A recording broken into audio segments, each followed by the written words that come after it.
Hey yo. So just keeping on, audio and Max. So we looked at the SF play object previously, and this time we're going to look at how things are. Let's see if I can get rid of. There we go. We're going to look at how we can do this in a more artful way with the buffer object. And what the buffer is it actually is a buffer that we can fill. Like it's almost like a container, and we can put audio information in it. And it actually works a little bit similarly to JIT-GL, where we have to give a name to something. But basically, once we fill our buffer with an audio file or audio information, we can, oh, what am I trying to say? We can reference that with other objects. So if that buffer has a name like Buffy, then other objects that are designed to work with it will use the information that's in the Buffy object, or the Buffy buffer. That's going to get confusing fast. They're in the buffer, and we can manipulate it. So we'll start off with an object. Buffer, not bugger, tilde. And it needs two arguments. No, three arguments. The first one is its name. I'll call it Buffy. The second argument is a little different. It's the length of time we want that container to hold, or the buffer to hold. So I'm going to say 4,000, which means that it'll hold 4 seconds worth of audio information. And then the last thing is how many channels we want it to have. So I'll give it 2.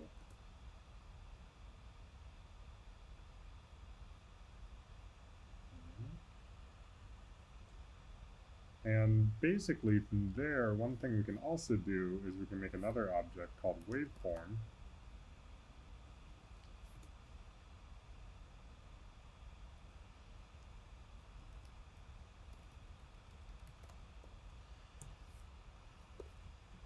And this lets us visualize what's in the buffer. Now we also need to attach it to this buffer. So I'm going to step back on that for a second and just go back to the buffer, because right now nothing's in it. So I'm going to give it a read message.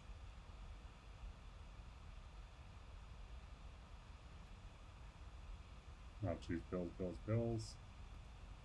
And if I double click on the buffer, it actually shows me what's inside of it. And you can see it actually cut it off at 4 seconds. So it's only the first 4 seconds of the bills audio file. And I don't want to always double click on it. So what I can do is I can say message set Buffy.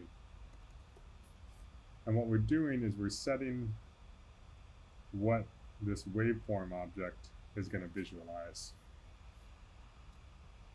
And it'll automatically update as the buffer changes. And I could even throw in a load bang here.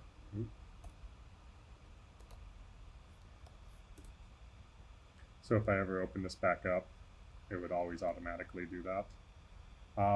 The other thing we could do is give a message replace. And what replace does is it automatically resizes the buffer to the size of the audio file that goes in it.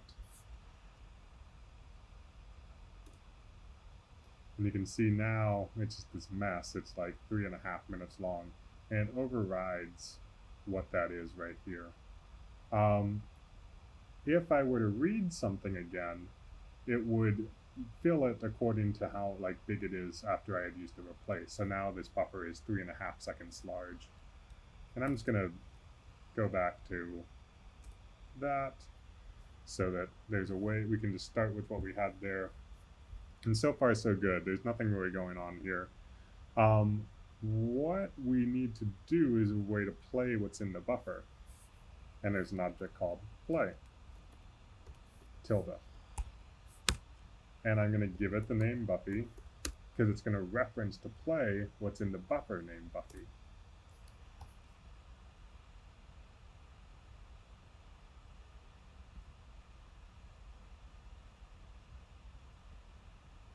And play works a lot like SF play. So I'm going to make an easy DAC and a live gain. And I also need to give this a 2, so it knows there's 2 channels coming out.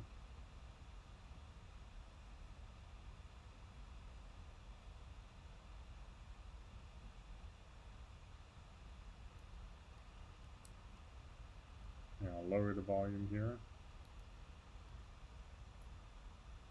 And if I give it a 1 or a 0, it'll start or stop.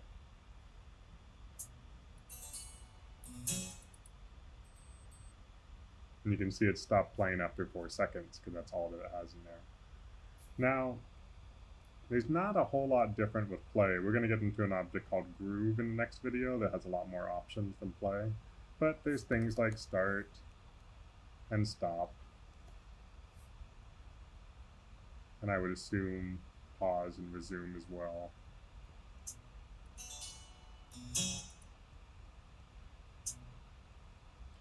And then there's also the ability to do start, and we could give it arguments like 200, 800. And then we also have to give it the speed of playback. So 1000 would be 1.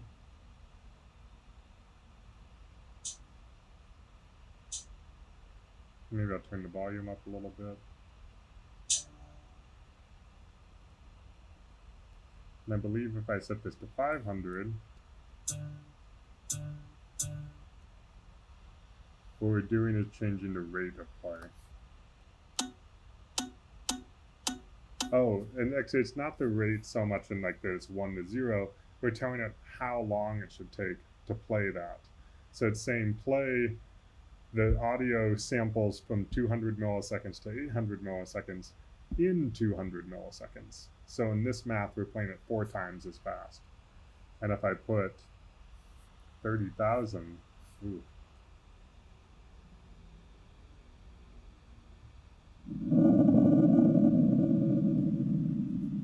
Now we're playing it at like, I don't know, 0.1% speed or 10% speed. And that's about as much as I want to get into with play because, as you can see, it's pretty similar to any of the ideas we had with SF Play kind of apply here. But other things we can do is we can also have something like a record object, tilde. I want to record to Buffy with 2 channels. And I'll use the easy ADC object, which is our microphone. I'll get a live gain here too. You can see me speaking and speaking. And it looks like my microphone is actually only 1 channel. So I'm just going to replicate that channel.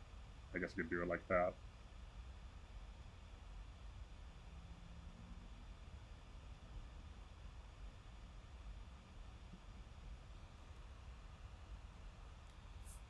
And if I give it a toggle,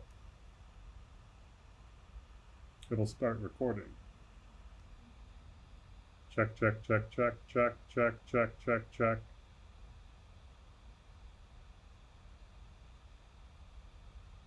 Check, check, check, check, check, check, check, check, check. This is the sound of my voice. I'm recording to the buffer. You can see me recording. This is the sound of my voice. I'm recording to the buffer. You can see me. And it cuts me off at 4 seconds because it's set to 4 seconds of audio. We could also do the message, I believe there's a message append, which means if there was any empty space in the buffer, it would just continue recording from there. It also has loop, which I believe would let us just continue recording indefinitely.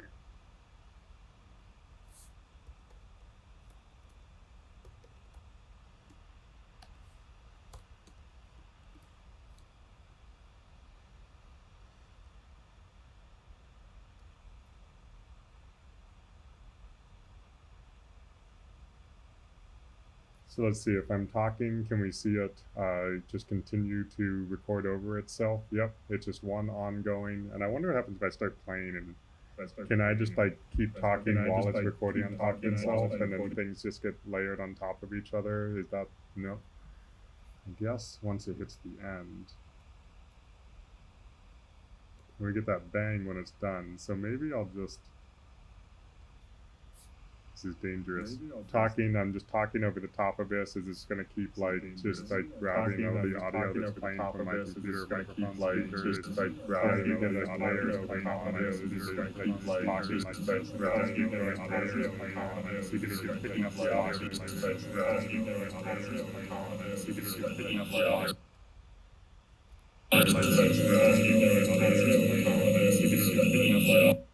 So that was crazy. Or I don't know. It's what I was doing there was because I had my laptop speaker playing, it was picking up the audio from that and picking up me talking and just recording on a loop. So I was actually able to layer some of the sound in a weird way. Um, but that is basically what it is. And like I said, it doesn't have to be this. It doesn't have to be my microphone. Any of the audio signals we've been playing with, cycle, sine wave, um, phaser, saw, square, SF play could go in there. You could like sample bits of what you're doing and then using that as something that you play back in like a kind of creative way.